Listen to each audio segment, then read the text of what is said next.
Harry Overstreet. He was a celebrity. The reason I say this because I noticed when I looked him up, he was a guest celebrity on a game show. There was a game show in the 30s, 1930 something, one of these quiz show kind of things.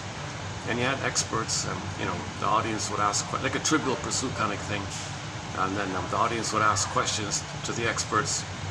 And if the expert couldn't answer, the person who asked it gets money and all that. But they would always include one guest on there, some celebrity, some rock star, or some film star. And one time, Overstreet was on there. He didn't do too well. But anyways, he was on there. And they introduced him as the author of the best-selling book at that time called Understanding Human Behavior. And so that's 1925. I thought, oh, anniversary, okay. So let's acknowledge this. So this year, 2025, is the 100th birthday of a very popular book 100 years ago called Understanding Human Behavior. So I thought I'd post a couple of quotes from that book, anniversary book. And in a follow-up book, another best-selling book, which even sold more copies 15 years after that, 1950, 30, 40, yeah, 25, 35, or 25 years after that book. Oh, look at that.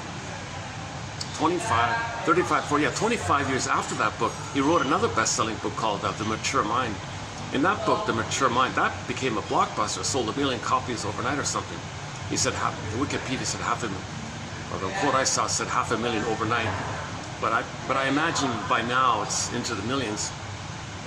So that's maybe his best-selling book called The Mature Mind. So he's got two best-selling books, The Mature Mind, and the first one that made him a star called Understanding Human Behavior.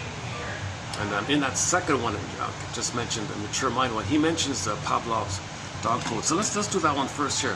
Conditional response. Okay, so this is just one example of the Pavlovian response here. Conditional response.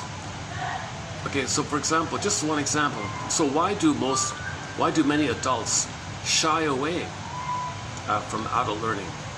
Like, why don't adults continue with lifelong learning? Why don't they keep taking courses? Why don't they go to the Learning Annex? Is that still around? Maybe not, right? The Learning Annex. Why don't they take these adult courses like that? Adult night school or something. Why don't they continue like that? And many people don't. Why? Well, conditioned learning. They have been brought up to believe that such learning belongs to childhood. So they associate it with childhood, they associate it with being passive student in school and all the pain around it. So in school, a lot of people do not have a good time in school because of the psychological age factor. He said the reason a lot of people don't enjoy school is you have a real mishmash